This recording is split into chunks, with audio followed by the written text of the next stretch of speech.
Welcome to the committee, and since you're not a member of the committee, I will move that House File 4273 be re-referred to the General Register. Would you like to talk to us about your bill? Yes, thank you so much, Chair Cleavorn and members. This being my first time before the committee, for the record, my name is Lee Finke. My pronouns are she, her, hers. And I am here to talk about House File 4273. This is a bill related to rainbows. Briefly to walk through the bill, Section 1 defines what a rainbow is. And then Sections 2, 3, and 4 and 5 say that if an individual wants to display a rainbow, they can. More specifically, this bill prohibits a local government from banning the display of rainbow flags, rainbow posters, or rainbow paraphernalia. The bill does not require anyone to display rainbows, nor does it supersede policies that prohibit the display of all banners, flags, or posters, etc. It just prohibits rainbows from being singled out and banned in schools, libraries, and other government spaces. And I think that we all know why we are hearing this bill today. The rainbow is a sign of hope and affirmation to the 2S LGBTQIA community, my community. For those outside of the queer community, it may seem trivial to legislate the definition and presence of rainbows. But in our community, depending on the circumstance, the value of a publicly visible rainbow on a doorway or window or classroom is literally impossible to overstate. This is true for queer folks of all ages, but it is especially true for our young people.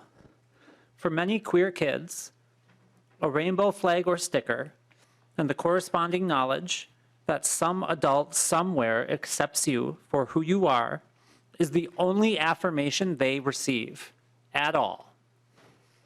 Some ban the rainbow because they want to avoid the complicating reality of queer identities. Others ban it because they truly do not want young queer people to feel affirmed. But the singling out of queer community and denying our visible affirmation is irresponsible and dangerous. A displayed rainbow is a very small act, yet it can have such a powerful life-giving impact to our community. It symbolizes a resilient past and the promise of an authentic future. It symbolizes belonging and community connection. It symbolizes visibility, authenticity, and pride in who we are. That is something we all deserve. And now we will turn it over to public testimony. Thank you very much. And with us today, I'd like to call up Monica Meyer.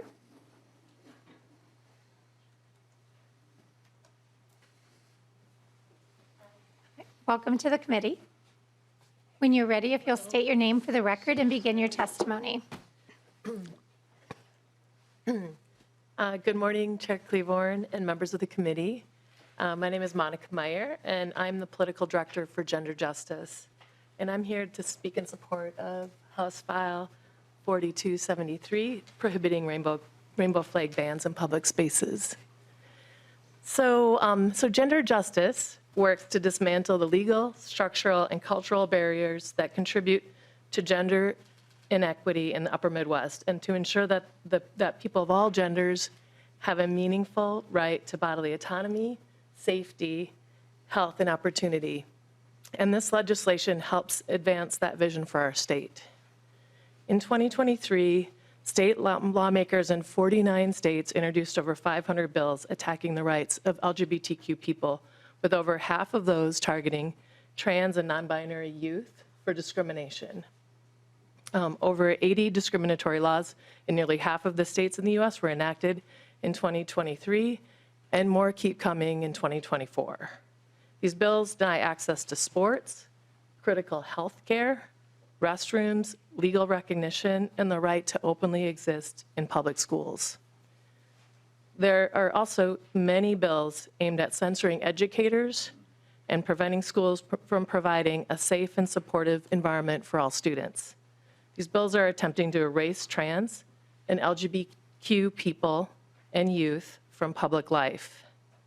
To get these bills enacted, elected officials and other public leaders spread harmful stereotypes that dehumanize trans and LGBTQ youth and adults. We know that when adults target trans and LGBTQ youth for discrimination, it sends the message loud and clear that it is wrong to be trans and LGBTQ. Public attacks on trans and LGBTQ youth lead to increased bullying and harassment and have devastating and alarming effects on the mental health and well-being of trans and LGBTQ youth. So in Minnesota, we're not immune to efforts to target trans and LGBTQ youth for discrimination, but through your work last year and the work of past legislatures, we've been a leader in enacting equal rights for trans and LGBTQ people. Currently, there are several school districts contemplating a ban on rainbow flags because these flags symbolize respect and inclusion for all, including trans and LGBTQ youth. Let's encourage our communities across the state to counter these efforts to censor educators and schools and silence community support for inclusion. Let's support and encourage schools and communities to publicly share that they are working for an equitable Minnesota where all people are valued and treated with dignity and respect. Please support this legislation, and thank you so much. Thank you, Director Meyer. And next, we will have Kat Roan.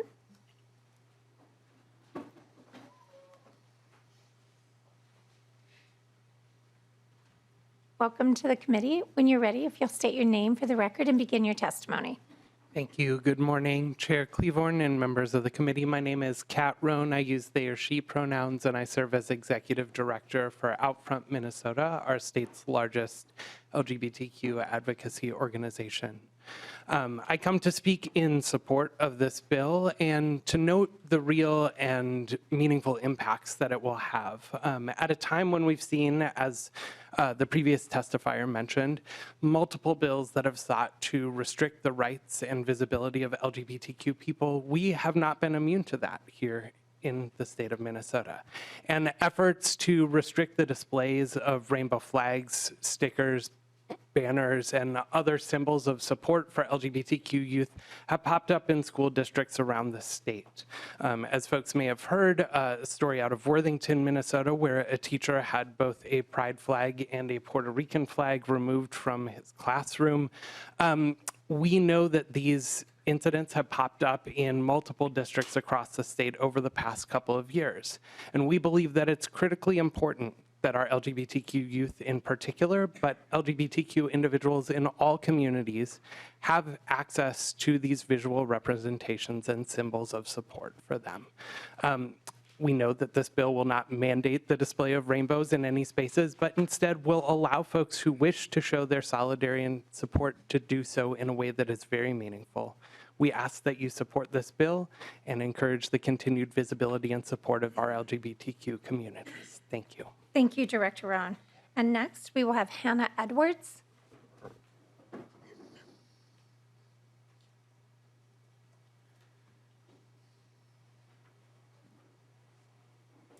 Good morning. When you're ready, please state your name for the record and begin your testimony. Good morning, Chair Cleavorn and members of the committee. My name is Hannah Edwards, and I use she, her pronouns. Thank you for taking the time to listen about the importance of this bill. I am the Executive Director of Transforming Families Minnesota, which is a peer-led support network for trans and non-binary youth and their parents and caregivers.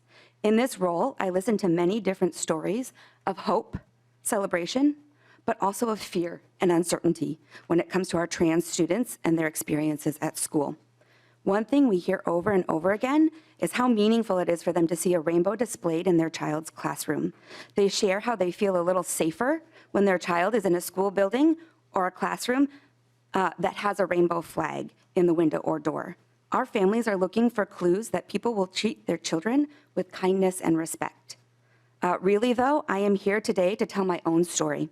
I am the mom to Hildy, who is an amazingly strong, beautiful, and loving trans 13-year-old, which, if you ask her, makes her practically an adult.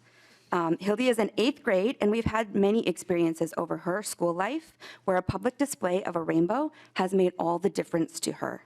When my daughter was in kindergarten, we fought for her rights as a trans kid to be safe at school and to enjoy basic decencies that her peers took for granted.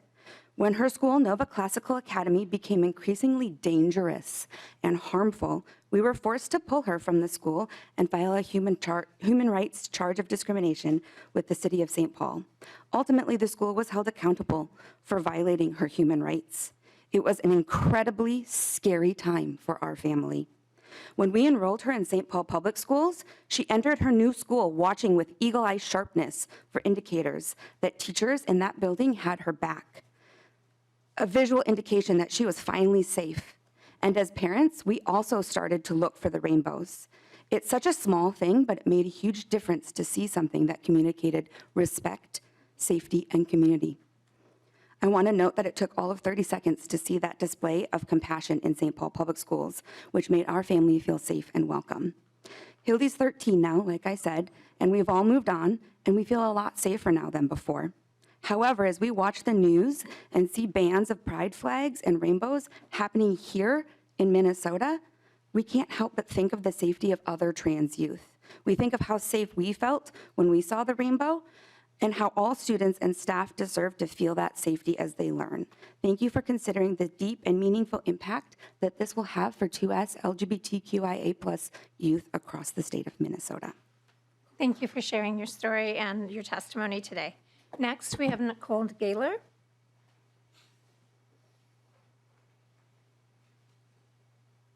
Welcome to the committee, and when you're ready, state your name and begin your testimony. Hi, my name is Nicole Gaylor. I use she, her pronouns, and I've been a first grade teacher for 16 years. I'm here in support of this bill to make rainbow flag bans prohibited. What does a rainbow flag mean to my students, my classroom? Here are some words for my first grade babies. It means my teacher will stand up for me. It looks like the flags at my house, so I feel home. It means we all are here together.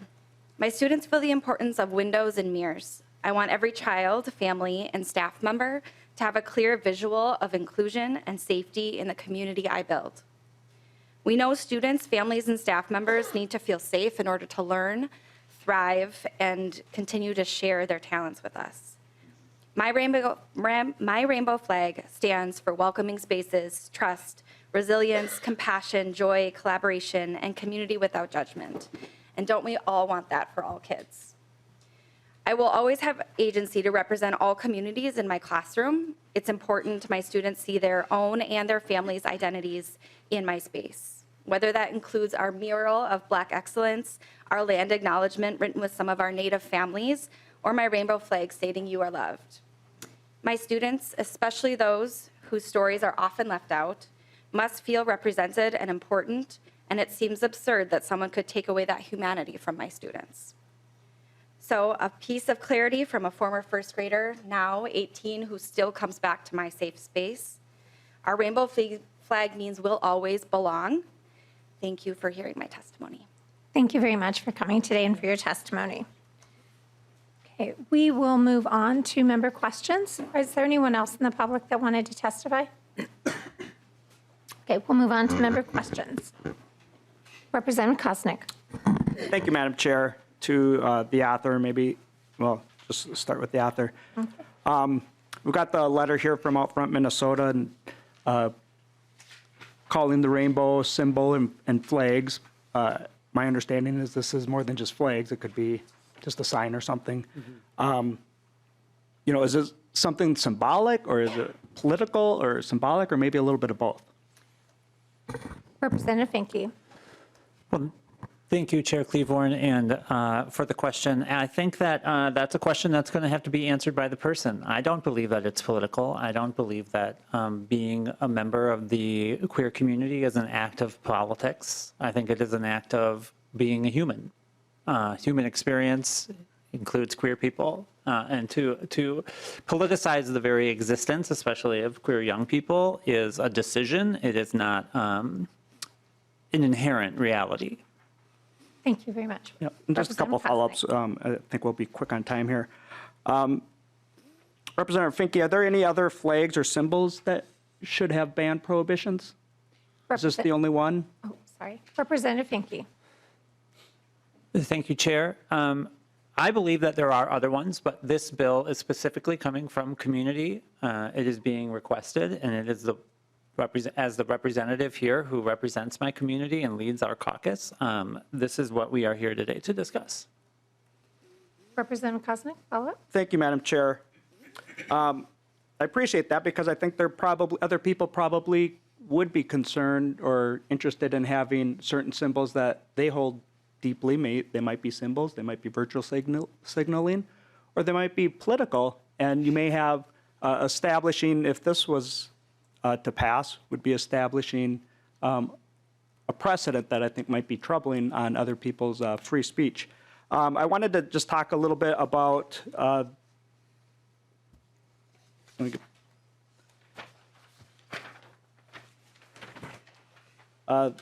the section on page 2, generally 2.29, 2.23. Public schools are a non-public fora, and with your bill, you're introducing in a protected space to be free from overtly political, and I think we hold that should be independent. Some school districts even have policy about that political independence.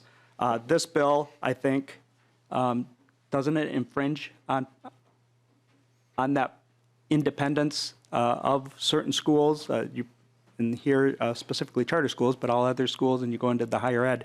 Does this bill infringe on that non-public fora? Representative Finke. Thank you, Chair. No, it doesn't. Actually, to the First Amendment point of your bill, of your question, I actually believe that the First Amendment already bans the removal of rainbow flags in any space, anywhere in the state of Minnesota under the First Amendment, under the Minnesota Human Rights Act, and under the Minnesota Safe and Supportive Schools Act. Unfortunately, it is very common practice for schools to determine in their own political decisions whether or not to have a rainbow flag. So we are using the legislature here to reinforce what I strongly believe is already the law. But unlike Ms. Edwards here, I don't believe it is responsible for us to require elementary school families to bring lawsuits to have their basic rights protected. Thank you. We have one other member with Yep. questions. Just to follow up and finish off, I appreciate what your closely held beliefs are and why you're introducing this bill. I think it establishes, infringes actually, schools can have public policy that prohibits political speech. I think this moves towards that political speech, and it's been upheld by the U.S. Supreme Court.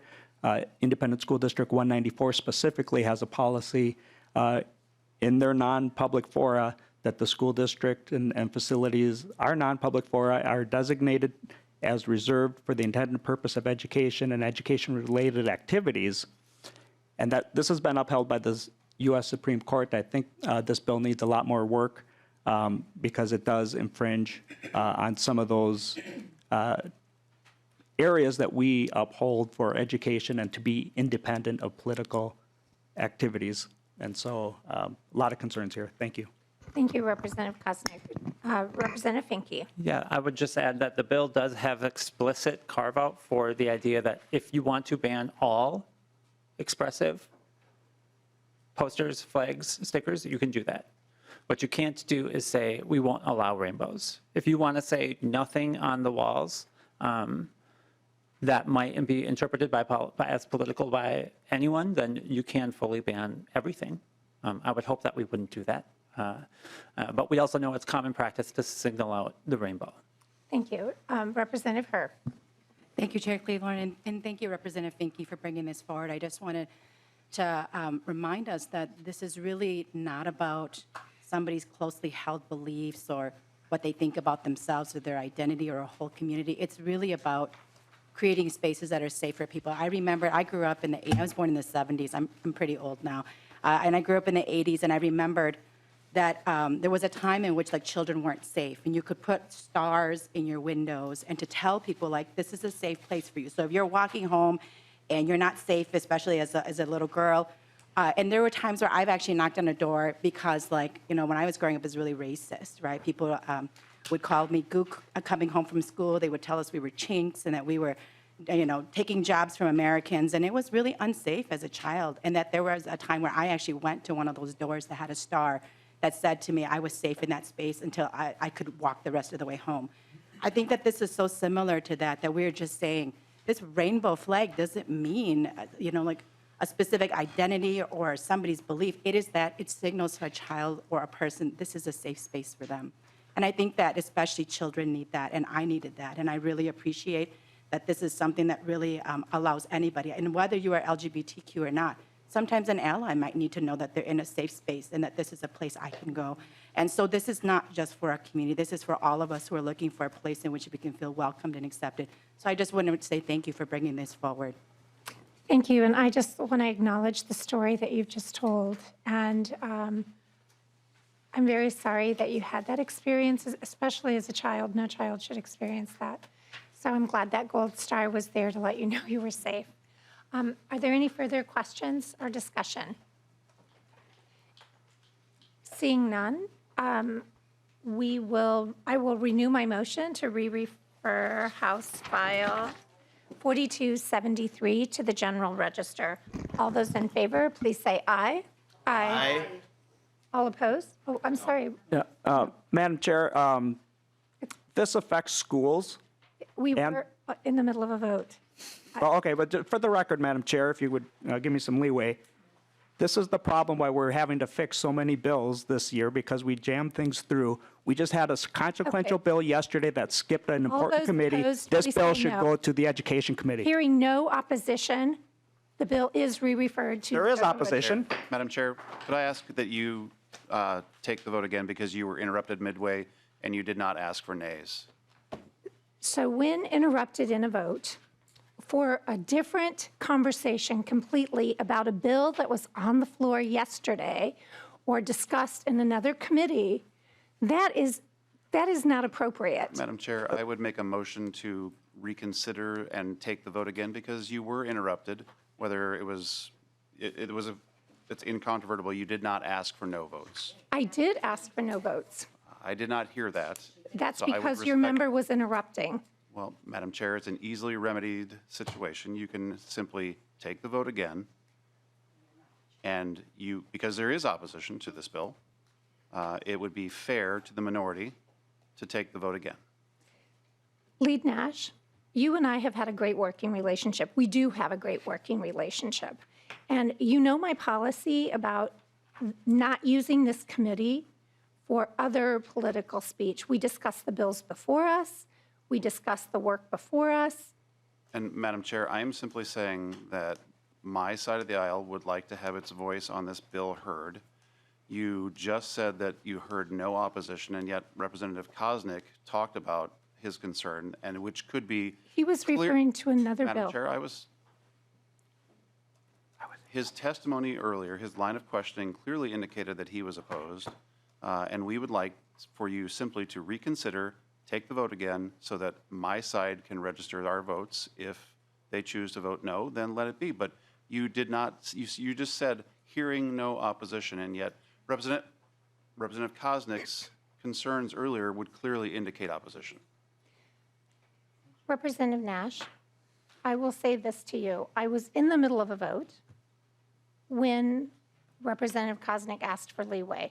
I thought it was referring to the bill before us, so I granted grace. And then when I realized it was not about the bill before us, but about how we work in the House, which is not the topic before us at this moment, I said, is there any opposition? And I heard none. Well, Madam Chair. Let's do it. Madam Chair, and I respect the chair, and we're here, we've got plenty of time here to take a vote. I didn't know that the motion was to refer to the General Register. I should have called for a point of order, perhaps. I didn't mean to interrupt, and in fact, I was still talking, and you jumped in on me. But I think I would like to make the motion to refer to the Education Committee. That is not a motion that we are going to entertain. And A vote has been called. So if your And side of the- according to you, in the voice record, there was no opposition, which I disagree with. A member of the committee voting on the prevailing side, according to your no opposition, requested a revote.